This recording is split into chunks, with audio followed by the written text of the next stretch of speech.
fewer migrants now entering since the lifting of Title 42, but the refugee crisis is still growing, with new camps expanding and new pressures on northern cities. This school gym being turned into a shelter.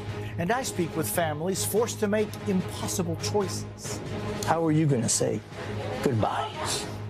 More than 30 tornadoes reported across the U.S., tearing through neighborhoods. And the dramatic water rescues in Texas, 17 million at risk today. Our new reporting on Governor Ron DeSantis, the big step he's taking toward launching a presidential campaign, his speech in Iowa today, and the endorsements just announced. Chilling video of an EMT who had gone missing calling for help at a gas station. She said that she ran away from people that kidnapped her. Saying she was kidnapped and almost burned alive. The mystery of what happened. Touching tributes, how the University of Idaho honored the 4 students murdered there last year on graduation day. And there's good news tonight. Moment of triumph. The paralyzed woman who did the impossible. A growing humanitarian crisis at the southern border. She says at night the children cry because they're hungry and they're cold. Groups of hundreds hopefully waiting to cross in cities like San Diego, Yuma, El Paso, and Brownsville. So they're using branches to sleep on top of them. Women and children sleeping in squalid conditions, some falling ill. In just the last week, more than 60,000 migrants have been apprehended at the U.S.-Mexico border. But since the COVID-era health policy known as Title 42 was lifted on Thursday, the flow has slowed. Just 6,200 crossed on Friday compared to 11,000 the day before. New rules put in place. Airport flooded today with migrants, families with uncertain futures. Those not taking flights are being bused to sanctuary cities like Chicago, Washington, D.C., and New York. Local officials furious at the surprise arrivals. This is not the way to do things. It's not the way to treat people, too. More buses arrived just this morning in New York City. It's an all-hands-on-deck effort. Officials now scrambling to find room for the new influx of migrants, turning this public school gymnasium into a sheltering site and housing them in hotels. This New York couple's wedding venue now turned into a temporary shelter. They have 1 week to find a new place for all of their guests. We have family coming from Ireland, England, Canada, Ecuador, Japan. The ripple effects of a nationwide crisis with no sign of stopping. At nearly 2 years old, Mariani has already witnessed so much death, experienced so much fear. ¿Por qué? Why leave Venezuela? El gobierno the government es lo que él diga. Whatever he says goes. El dinero del trabajo para la comida. Survive with the money one makes, even to have food.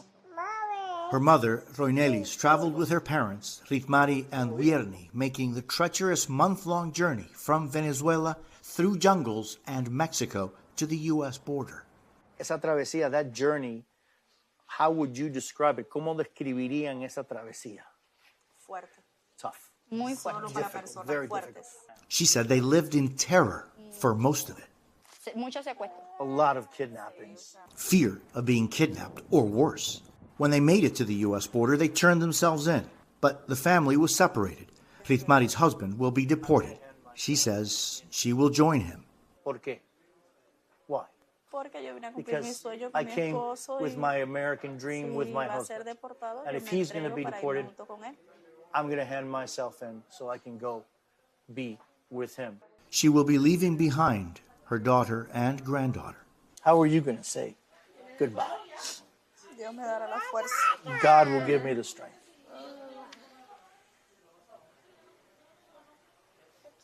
At least I know that my granddaughter will have a better future here. And one day we'll be able to see each other again.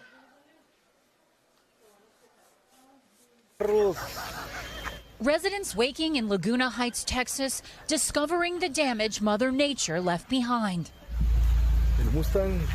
Daylight showing the aftermath of the deadly EF1 tornado, tearing through town at 4 in the morning with wind speeds up to 110 miles per hour.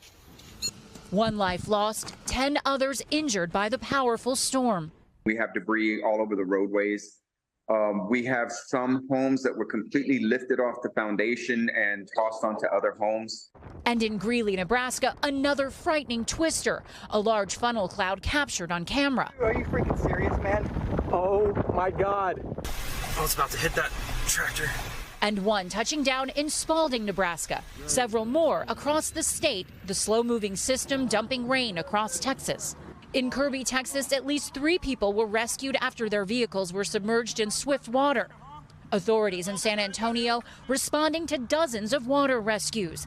And the threat continues. Flood alerts through Sunday night in the southern plains. Risk for damaging winds, large hail, and tornadoes in the Midwest through late tonight. And heat alerts through Monday on the West Coast. In the meantime, the Laguna Heights community will start their journey to recovery. It just shows you what a close-knit community we are, and when all these neighbors come out and just help with whatever they can. Looking every bit the presidential candidate. We must reject the culture of losing that has infected our party in recent years. The time for excuses is over. Florida Governor Ron DeSantis still isn't one yet. So great to be in Iowa. But NBC News has learned DeSantis is likely to make his intentions official by the end of the month. In fact, he'll have to. On Monday, his political staff is set to move into a new base of operations, according to 2 sources. That move will cost enough money to trigger disclosure requirements and the need to file candidacy paperwork with federal election officials within 15 days. And while DeSantis has been coy about the timing for an official announcement, he's been vocal elsewhere, weighing in on the controversial case of the choking death of Jordan Neely, tweeting support for Daniel Penny, the former Marine charged with second-degree manslaughter, who says his actions were in self-defense. DeSantis' stop in Iowa today came with the wind at his back. A super PAC supporting the governor announcing the endorsement of 37 Iowa Republican state lawmakers, more than a third of the state legislature's total. These are the folks that are out there knocking doors, talking to supporters. Key help in the state that's traditionally where voters are first to weigh in on the race for the Republican nomination. It's the most important state in the country. We get to decide who comes out of this state and who is the front runner to become the next president. And while former President Trump dominates the national polls for his party's nomination, Iowa caucus goers are known for careful deliberation. Number 1 in the nation, so we want to see them and meet them. I really like Governor DeSantis. I think he's got a chance to win it. In right before the deal went into force. Now in Gaza, more than 30 Palestinians, around half of them civilians, have been killed in the last week, while one Israeli woman was killed by rocket fire.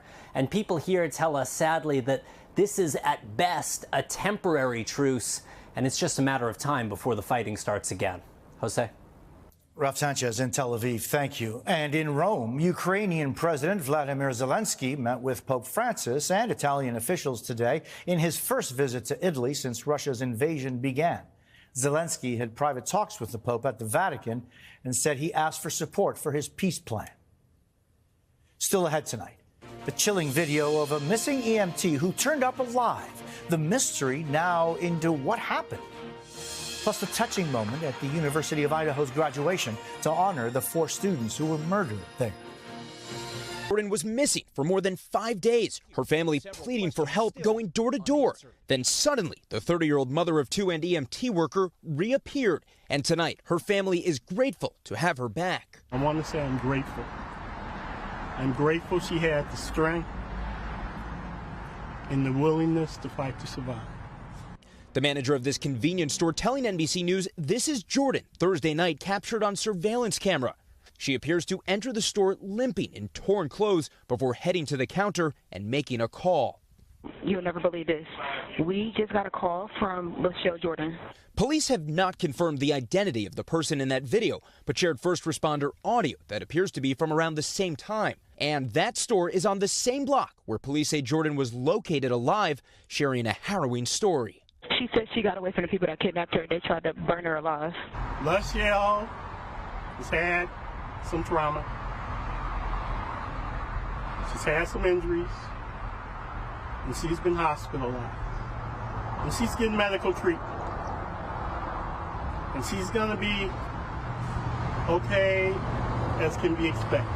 Police still have not named a suspect or explained why Jordan vanished last Saturday. But her disappearance came just before this man, Michael Stennett, was expected in court for a separate case facing charges for rape and abduction, to which he's pleaded not guilty.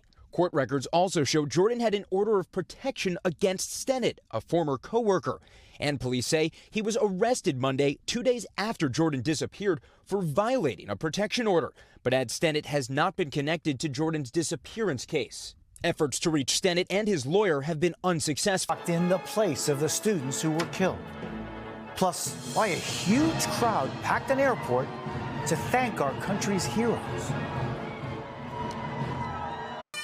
Tonight, pomp, circumstance, and solemn remembrance. It is my honor to welcome you to the University of Idaho's 2023 Spring Commencement. The University of Idaho sending off graduates with heavy-hearted hope after a traumatic year. A horrific tragedy that could shatter any community, but did not. The spring commencement honoring the lives of those 4 students cut senselessly short, awarding posthumous degrees to Kaylee Gonzalez and Madison Mogan, both set to graduate this year, along with certificates to underclassmen Ethan Chapin and Xana Kernodle. They worked hard. They studied hard. They deserve to have that work recognized and honored and remembered, for sure. Maddie's parents accepting in the memory of their daughter. Madison's family will always be members of the Vandal family. Thank you for joining us today to celebrate her academic achievements. I thought it was really heartwarming. I almost cried. It just made me really sad. They deserve to be here too. This shared home where the students lived transformed into a months-long crime scene, now planned to be demolished after it was given to the university. Meanwhile, the case against accused killer Brian Kohberger is moving closer to trial. A preliminary hearing is scheduled to start June 26th. Kohberger, who has pleaded not guilty, recently hiring a defense attorney certified to defend death penalty cases. But today, for this campus community, a step toward healing. New grads striding toward the future alongside the honor and spirit of their fallen classmates. Steve Patterson, NBC News, Moscow, Idaho. Possible.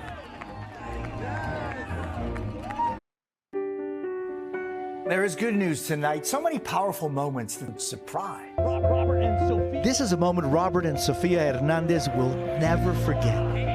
We're going to put a blurry photograph of an Aces player on the board, and you guys are going to help them out, okay? Here they are at a Reno Aces minor league baseball game, thinking they're just guessing different players on the billboard.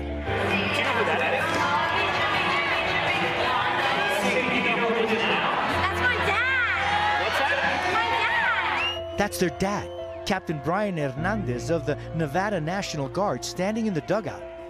Where is he? Wow! The family reunited after Brian's 11-month deployment in Romania.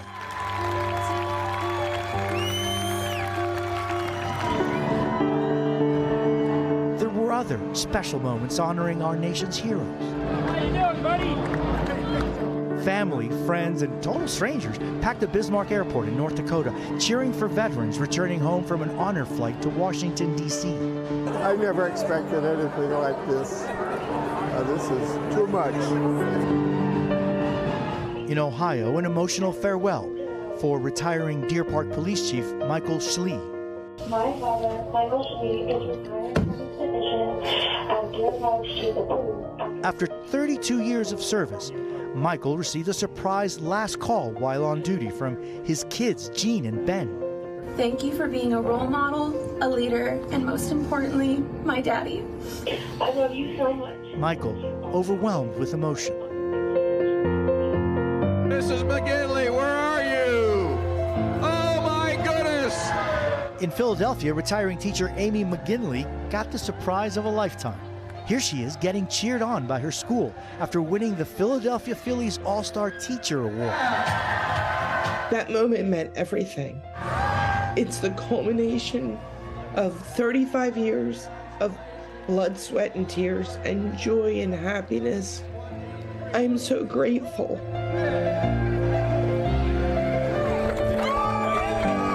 But this is the moment that really inspired us. That's Hannah Huxley walking a mile for the first time in almost 6 years. After an accident that left her paralyzed and being told she would never walk again, Hannah made it her goal to complete the last leg of this race in Austin, Texas.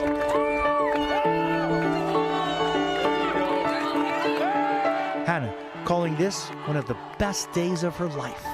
The moment of crossing the finish line, I had to earn it.